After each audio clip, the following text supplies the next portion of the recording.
Hey everybody, Nick here, and today I got a review for you of this little guy right here. This is the Golphers Knives Wichita. And that's Golphers spelled like Gophers with a golf, I guess.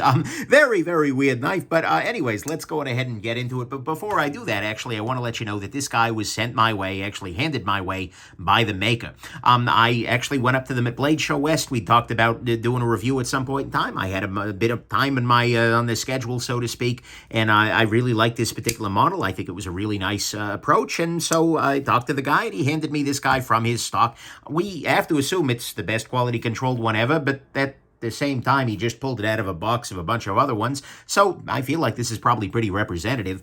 But nonetheless, I told him, as always, I'm going to talk about the good, the great, the bad, the ugly. It might be a gem, it might be junk, and he still did hand it my way, but nonetheless, I'm doing my best not to let that affect the nature or the quality of my ultimate review here. Next thing, let's do some size comparison. This is a not a particularly large knife on most of your relevant dimensions. So here it is against the Spyderco PM2, and here it is against the Ontario Rat number 2. So what we're going to see here is that handle-wise, this is much shorter than the Rat 2 even. And sharpened blade length-wise, we are also shorter than the Rat 2. This is not a particularly long blade here.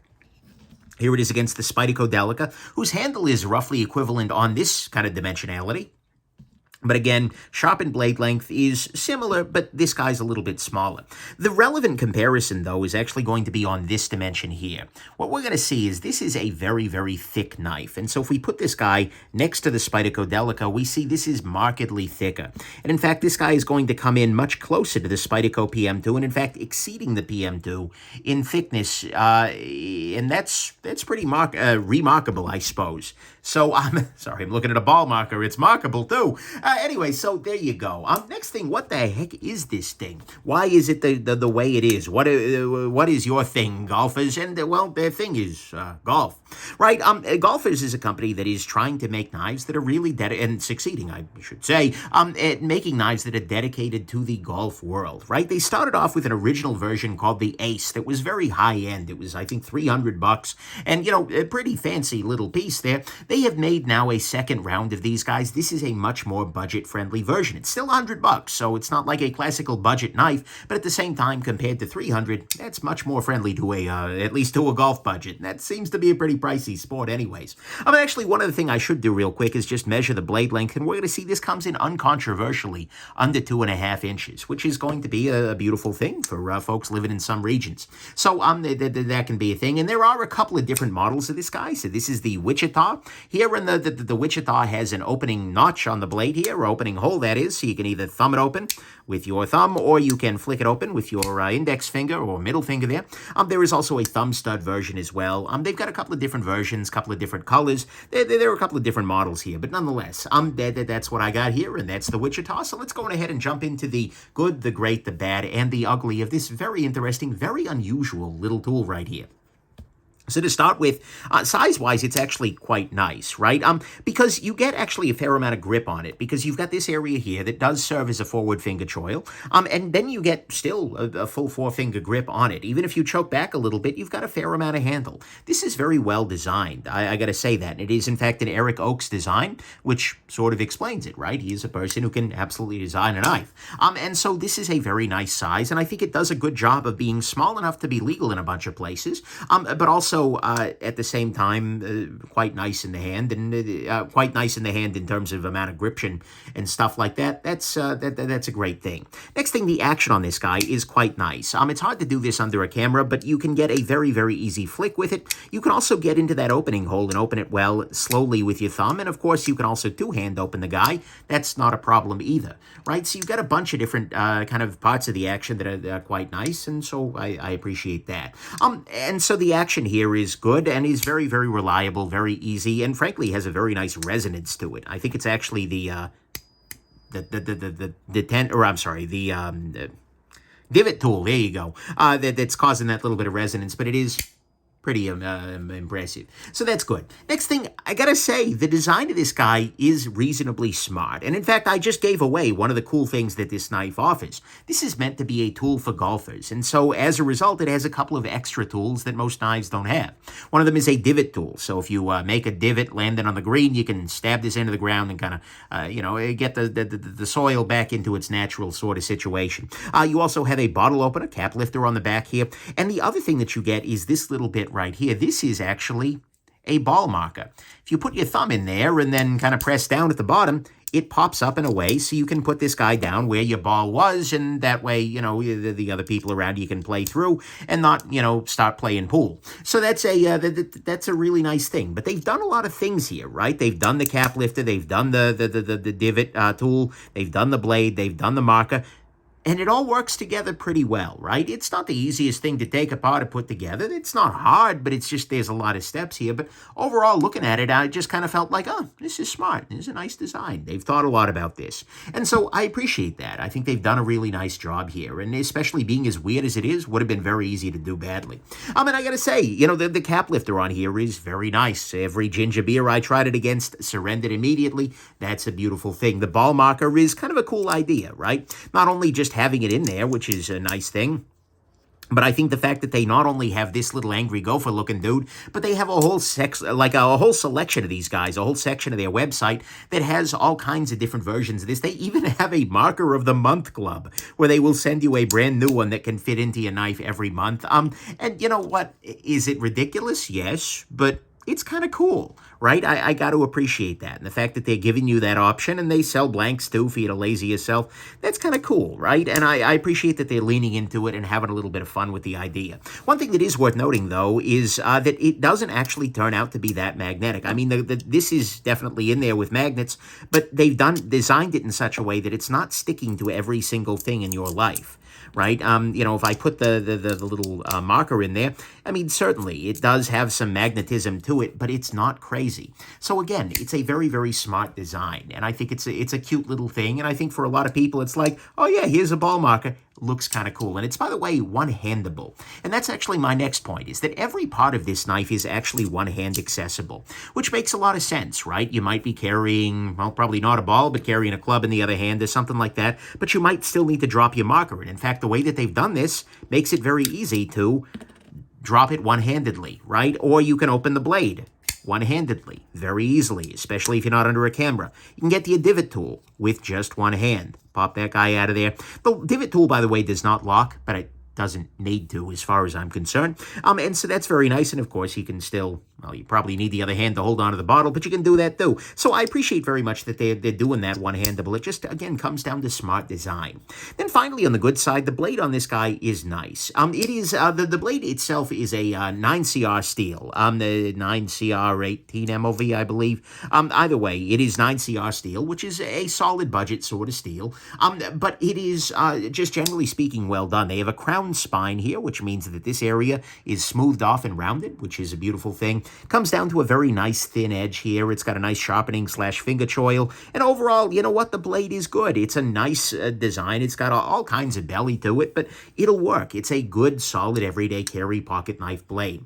And so I appreciate that. And to me, all that is the good. Is that it's got a nice blade. It's everything is one-handable, at least for righties. Lefties, I'm not 100% sure whether it's going to be so straightforward to one-hand things out, but I'm not skilled with my left hand at all. So, let me know in the comments. It is, though, true that there is not a left-handed clip option, so that's a thing. But anyways, it's one-handable for the righties. I like the ball marker idea, and I like the fact that they're leaning into it, offering different choices. The cap lifter works well. It's got a smooth action on the divot tool, which is not ever a sentence I expected to utter in a video. It's got a smart design, a nice flicky action, and a nice size. But on the great side for me, this is a specialist, right? It is very, very nice to have a knife that I can confidently say is the perfect choice for a given specific task. And as far as I'm concerned, and given I am not a golfer here, Tiger Woods, I am not. I can tear it up on a mini golf course, but that's not exactly the same thing. I've played golf, but I am not a golfer in any meaningful sense. It would be disrespectful for the sport to me to claim to be otherwise. But by God, from what I've tried, from my impressions here and seeing how well everything is done here, this feels like a really great choice for a golfing knife. Right? It has a lot of really nice things with the ball marker, the divot tool, the cap lifter, as well as a decent pocket knife, as well as some clear consideration to try and make those things easy to use, to make them effective, etc. I think that this is a really, really nice piece, and they've done a great job of making something that is specialist, that isn't going to be just another pocket knife release that's trying to be everything to everybody and ultimately failing to be anything to anybody. And that's great. So I love that they have gone all out in their branding, in their everything, and they are making a knife that is designed to be perfect for golfers, because this sure feels like it's not far off of what that would be. Golfers, let me know if I'm crazy in the comments, but this sure feels like a great choice for a golfing knife. On the bad side, to start with, 9CR is not necessarily the most amazing steal for a $99 pocket knife. That's not to say that it's a bad choice here. And in practice, this isn't, I think, a knife that most people are going to be carrying every day, day in, day out, putting a lot of wear on. This is going to be something that you throw in your pocket when you go in to hit the links, and you're probably not going to be cutting through a bunch of cardboard once you get there, right? So I think it's a fine choice for what they're doing here. And this would be fine for, a couple of years worth of games between sharpening if you're not doing a whole lot of cutting. But at the same time, I do got to highlight that at $99, I generally would want something a little bit higher end than a 9CR. But they're doing a bunch of other things here that are very meaningful, very different, very relevant. And as a result, I'm more than happy to let that go. That also means that the price feels sort of in that range of fine, right? I'd love to see it lower. But at the same time, I think about, so much of pricing comes down to comparables, right? What's in this realm, right? What else am I going to recommend? The thing is, sure, if you want a dedicated pocket knife, you can get a little bit more in the steel, maybe a little more in the ergos department for $99, but no one else is making this. So, yeah, I feel like the price is fine here. And they're doing a really nice job of doing everything, by and large, pretty right for the tool here. And in the world of golf accessories, that's, I gather, a pretty expensive world. So, you know what? I think the price here is fine. Is it amazing? Absolutely not. Is it a super budget-friendly thing? No, but I think they're doing okay there. Next thing, disassembly of this guy was a process. I say that not because it was terrible. I've had terrible disassemblies. This wasn't it. But it was involved, right? You're doing a bunch of different layers. You're dealing with a bunch of different, you watch the disassembly video. There was a bunch there. You can do it. It's not that hard, but it's still, there's a lot more, and that's a consequence of there being more layers. There being more elements to this guy right here. Next thing, getting into bigger issues, the ergos on this guy are not great for a lot of heavy-duty cutting, right? It works okay in the hand, right? But the thing is, you've got this cutout here for the cap lifter here, and my fingers are kind of going up against that, right? And you've got the little tab for the divot tool. Again, this is not what I would take out if I was going to be breaking down 100 feet of cardboard, right? In practice, though, I don't think this is what anyone's taking out to do that. So I think for the purpose, it's fine. But nonetheless, the ergos aren't amazing there. It is, however, very thick, and it is very heavy. If we put this guy up against a ruler here, what we see is this is almost 2 centimeters thick, a little bit more than half an inch thick. Including the clip, not including the clip, we're right around half an inch. And that's a lot, right? This is a thick knife. It's also a very heavy knife. We're coming in at 4.72 ounces here for under 2.5 inches worth of blade. That's a very, very heavy knife. And so as a result, that makes this a little bit, that resonance is still amazing. Oh, yeah, well done. The phone might not be catching it, but when you carry a tuning fork, yes, that's what happens when you teach a pig to sing A440. I'm sorry, a tuning fork, that was a bad joke. You get that. Anyways, I digress. But it is thick and it is very heavy. And the other thing that's worth noting is that the balance on this guy is very far back. The balance here is coming about here, whereas you're going to want to be carrying the knife, closer to here. So as a result, this feels a little bit out of balance, right? Because the back of it is where you've got all these 50 other things going on. So ultimately, those are kind of the biggest downsides, is that the balance is way back there. It's thick and it's heavy, and the ergos aren't all that great. The rest of it, whatever, not a big deal. On the ugly front, there's nothing really ugly here. As far as I'm concerned, I think they've done a really nice job here. So let's go into the final conclusion, which is that I think they've done a really nice job here. In practice, this is a neat little knife with a nice size, a flicky action, a smart build, a nice divot tool, as far as I can understand, a nice cap lifter or ball markers with a bunch of different options available to it, one-hand access, a nice blade, and really just strong specialization, making this a very unique choice in a market that is oversaturated with things that are not remotely unique and that are meant to do everything for everybody. This is doing one thing, and it's doing it damn well. Yeah, the steel's a little weak for the price. The disassembly's a little more involved. The ergo's on amazing. It's a thick boy here. It's heavy, and I really do hope that your golf swing is a little better balanced than this knife, but at the same time, I like this. I like it a lot, actually, not because it's the perfect knife for me. In fact, no, this is not a knife that I would carry on a regular basis by any stretch of the imagination. I am absolutely not a golfy person, and, the last thing I need is another expensive and time-consuming hobby, right? So, but the thing is, it's not the perfect knife for me, but I think it could be the perfect knife for somebody, right? If you are a Tiger Woods, I assume he's still doing the big golf scene, or a Jack Nicklaus, or is it Nicholson? No, that's the actor. Anyways, you can tell my golf knowledge is just sheeting off me like butter off a hot truck's hood. But anyways, this could be a very, very nice thing for there. And I think for a golfer, it could be a great thing with a couple of tools of the trade there. And it puts just one tool in your pocket that you can access with just one hand at any given moment very, very quickly. And honestly, I like this model a lot more than their first outing. I checked out the Ace at a very early trade show. Maybe it was Blade 2019, something like that, where they had the Ace. They had that high-end version. To be fair, it was higher end, it was quite nice, but honestly, it felt a little bit like overkill. I mean, sure, I can see the role for a high-end golfer's knife. I mean, who am I to say no to that? But at the same time, I think for a lot of people, it probably ended up a little bit high in the curve of diminishing returns, right? $300 is a bunch of money, and this feels like it's coming in at a much nicer price point, right? Where it's charging enough to do everything right. I'm not looking at this and saying, you guys cut corners in this particular area. No, they've done everything, I think, to the best of...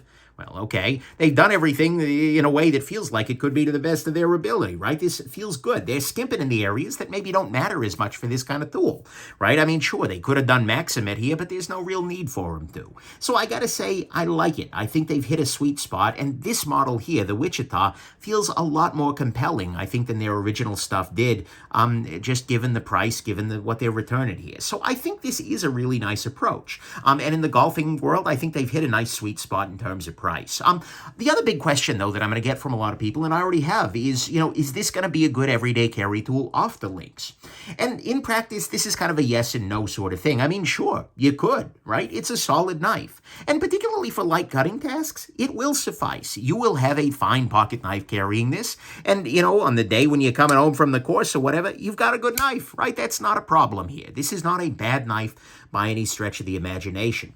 But that said, it's going to be heavy. It's going to be thick. The steel is going to need a little more sharpening than some for if you're using it every damn day. And it's just a little less practical in the pocket than a lot of options because you do have this cap lifter here. By the way, I could have mentioned that in the bad, but it is possible for the cap lifter to catch on things as you're reaching into your pocket. So particularly if you're putting in like keys and key rings, this can catch on there. So that's a thing that's worth doing. But anyways, I'm sorry, it's a thing worth noting. But it's going to be less practical in the pocket than a lot of the other options out there. So for me, ultimately, I consider this to be a golf accessory. You put this on with your spiky shoes and your plaid, and I'm going to be honest, I'm out of golf accessory ideas. Your fuzzy things that you put over the head of your golf clubs. You grab those things all at the same time, then you hit the links. And in that capacity, I think this is going to be great. But otherwise, I think there are going to be better choices out there for the price and, frankly, not for the price. So final conclusion, if you're not a golfer or if you don't need these tools here, I think you have literally less than zero need for this. Your amount of need for this is in the negatives, and that's okay, right? Golfer is in the freaking name of the brand. But if you think that this could be a useful tool, that is, for your days on the links, then you know what? I'm going to be honest. I think they've done a good job here, and I think you really could go for one of these. I don't mean to be catty, but the other golf knives aren't looking so hot. Man, I wish I'd taken more time to iron these buns out. I didn't put a whole lot of effort in. Don't flag this video. Makes me want to run off to the country, have a club sandwich. Okay, I'm done. I hope this has been interesting to you. I hope you had a ball with this review, and have a wonderful rest of your day. Bye now.